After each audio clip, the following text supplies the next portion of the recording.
Hi friends and welcome back to the channel. It is Yvonne. If you are new here, you are on Ginger Chick Rehab, where I love to share DIY craft ideas, flipping secondhand pieces, and giving them new life.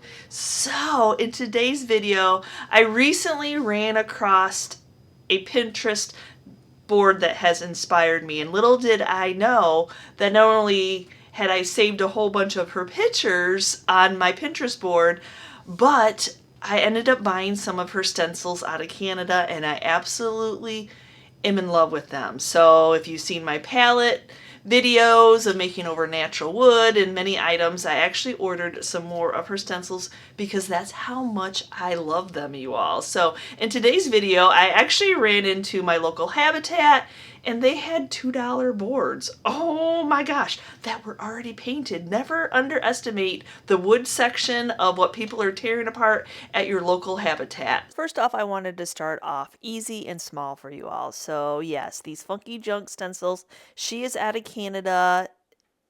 No worries there. The prices are a little bit higher with the difference between Canada and USA dollar amount, but oh my gosh, these stencils are nice and heavy. The nice thing about them is you can cut them up, like not cut them up the literal sense, but you can use pieces and parts on each one of the signs that you are making. There's just so many options the way that she has made her stencils. And I all know if you all would have saw this board for $2, you too would have picked it up. Even though I know not everybody has the cutting ability, but yeah, I'm like, oh my gosh, it's already white. Yes, please. And I actually, even when I was looking at it, I'm like, I think all 4 of these stencils, see, will fit on it. What a nice God wink moment.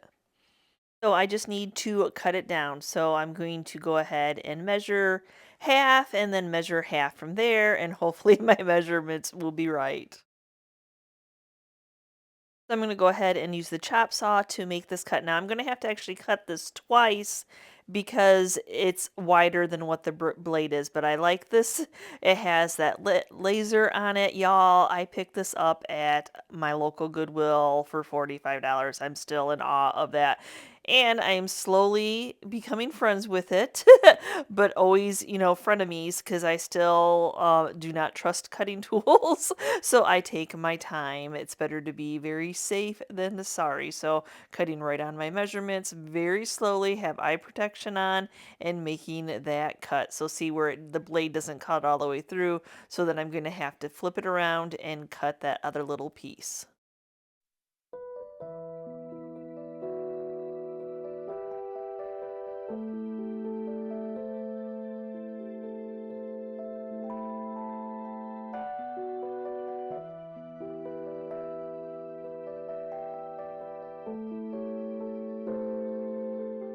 Well, good thing I didn't have to have exact measurements. I'm sort of kind of off there, but I'm just making signs, so I just needed to cut it out in 4 pieces.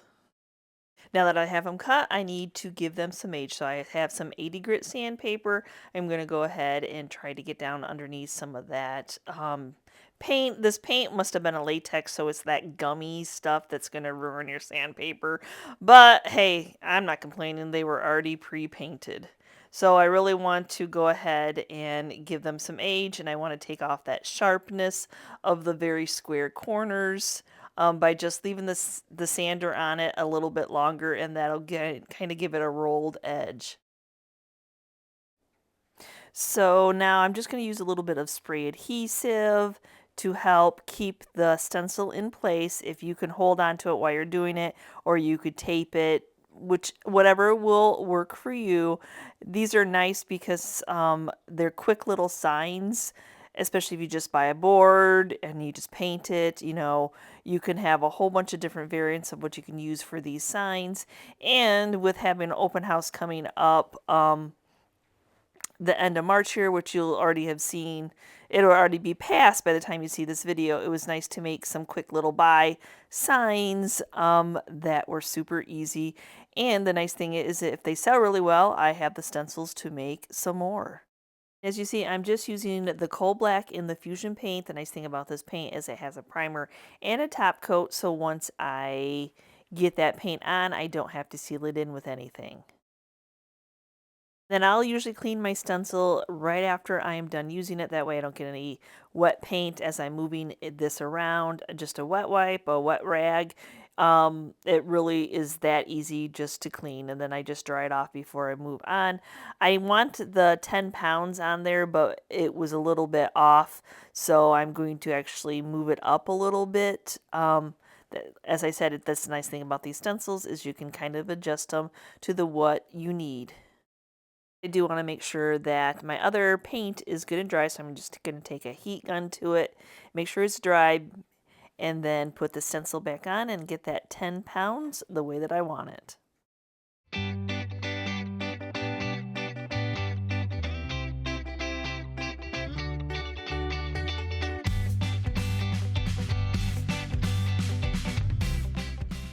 So now I repeated that process with all 4 signs, just picking the pieces and parts of the stencil that I wanted to use. But I don't want it to look like a freshly painted sign. I want to look like some of the black has wore off with time. So I'm going to go ahead and take a 220 sandpaper and give it a little bit of age. And I feel like the wood that's showing through is just too new. So I'm going to go ahead and take a little bit of the antiquing wax, which is watered down, about a 1/4 cup with, it's a pickle jar, and then I do a spoonful of the Waverly ink chalk paint, so it kind of gives it that weathered gray look. And I'm just going to go ahead and go over the entire sign. That's just going to give that white a little bit of age also.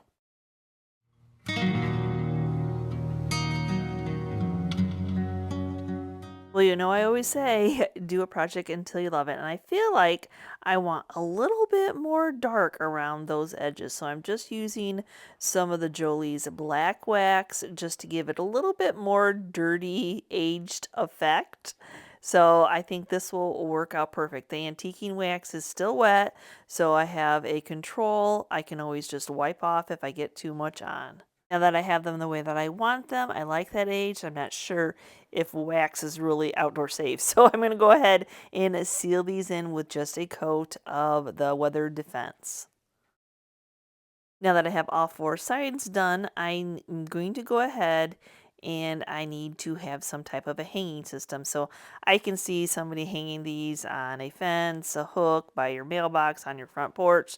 So I want a general nice wire to be able to hang them up. So I'm just going to make a couple little dots. I'm going to drill some holes, and then I'm going to pull some of this heavy gauged black wire through. And then to secure the wire, all I do is take needle nose pliers. I get right on that tip, and then I just start to curve it. So you can go outer, you can go in. I try to do both of them in the same direction, but this will keep it nice and tight from slipping back through. I'm trying to get really better about using my stamp on my work. Y'all that have been purchasing on my eBay auctions of my crafted goods, thank you so much for helping me to remember this.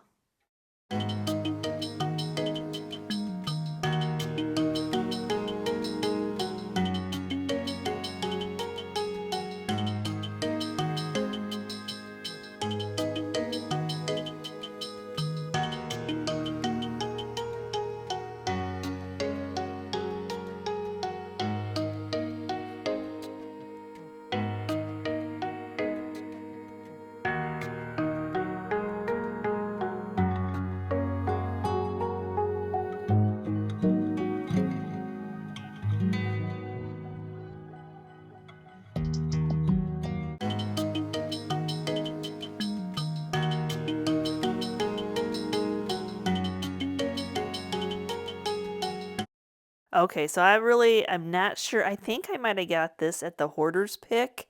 It is a drawer front. Yep, it's just a drawer front. It's already painted white. It's got some holes in it, but is it not perfect to make a sign out of? And it's actually the perfect size for this shed stencil. Oh, I guess like perfect. Just a little bit of decor I can stick at the top. I'm not going to go ahead and cut it down by any means, but I am going to go ahead and fill in those holes. But I do need to get it sanded down first. There's definitely some unevenness going on there.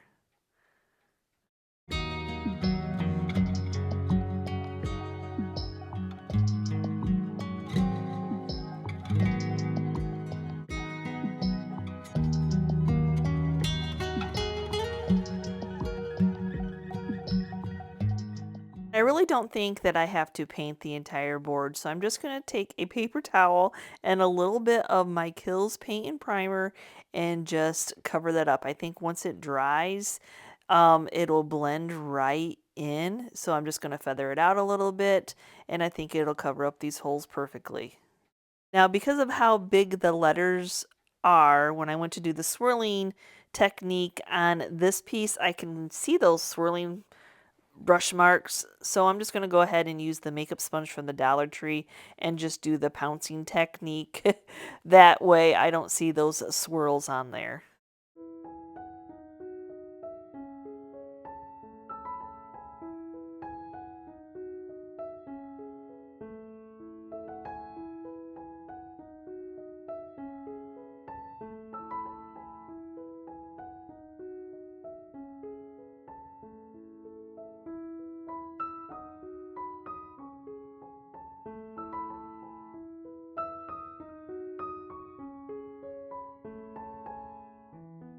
After I got this one sprayed with sealer, just to make sure that that antiquing wax stays on there, I'm kind of playing with the top. I'm like, I thought maybe the star at first, but then when I went in my little stash drawer, I saw the bunny, and I'm like, oh, I like the bunny better than the star. He is just super cute. Something when I was out picking, I ran across, I think there was a set of 3 of these that I picked up. I do want to give him a little bit of age, so I'm going to go ahead and sand him off just a little bit, going down to those the natural wood on the edges. And then to attach him, I'm just going to use some Tite Bond glue on the back, kind of smush it around generously, and then I'll brad nail him in place. I don't want my little guy falling off. And I might have got him more in the upward position, but once he's on there, he was on there. I did want to add a little bit more age to blend him in with the black of the stencil, so I'm just taking some of the Jolie black wax and just hitting those edges. That black wax is just amazing stuff, y'all. It just has always come in handy to give the age that I'm looking for. Go ahead and seal that in with some more of that weather defense spray. And now we need to turn it over and put a hanging system. Now the hanging system was a little bit on the difficult side because it was a drawer front. So I just made the decision. I'm like, okay, I can't really fit it on the outer edge, and I'm not secure that that's enough grip to hold the screws. So I'll go ahead and put it right here, just measuring down just a nice generous piece of wire, so wherever somebody decides to hang it at.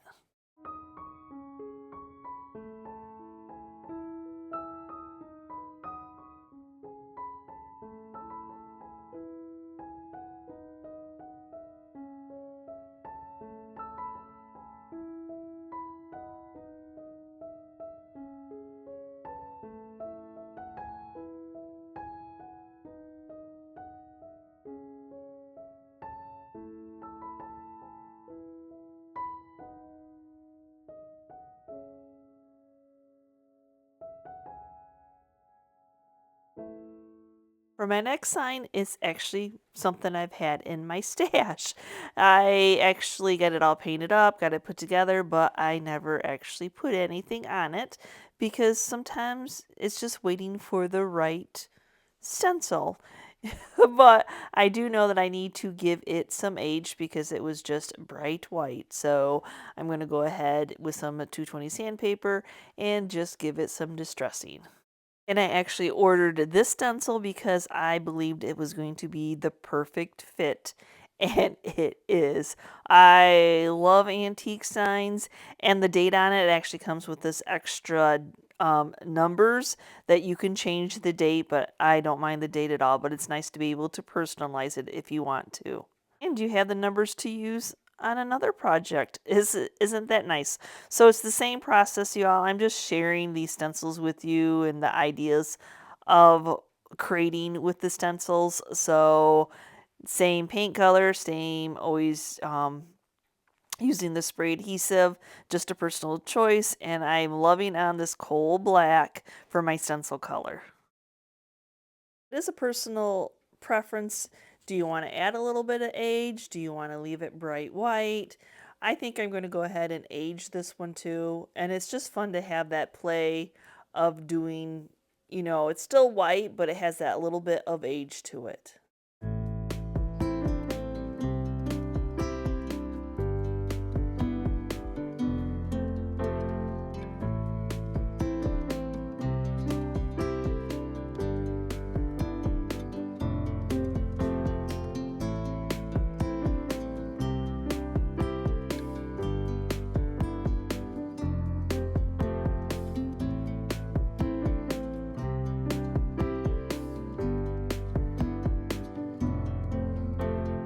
Okay, so the harder part of this project was cutting the boards.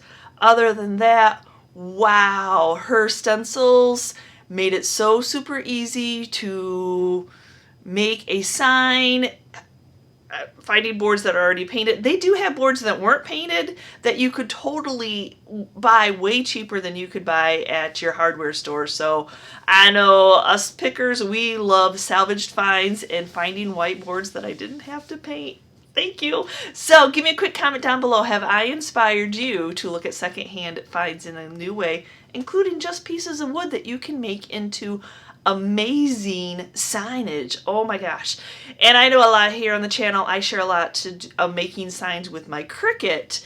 So it's nice to have a stencil, be able to break the stencil apart, use pieces and parts of it, and give it many uses. If you like these stencils, they're down in my description box. Remember, it's a Canadian store, so the price is different and the shipping is different.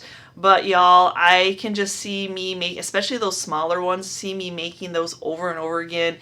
So thank you so much for watching today's video, and as always, have I inspired you in any way?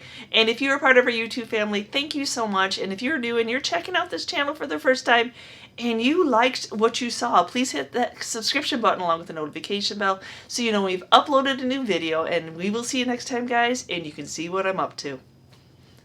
Bye!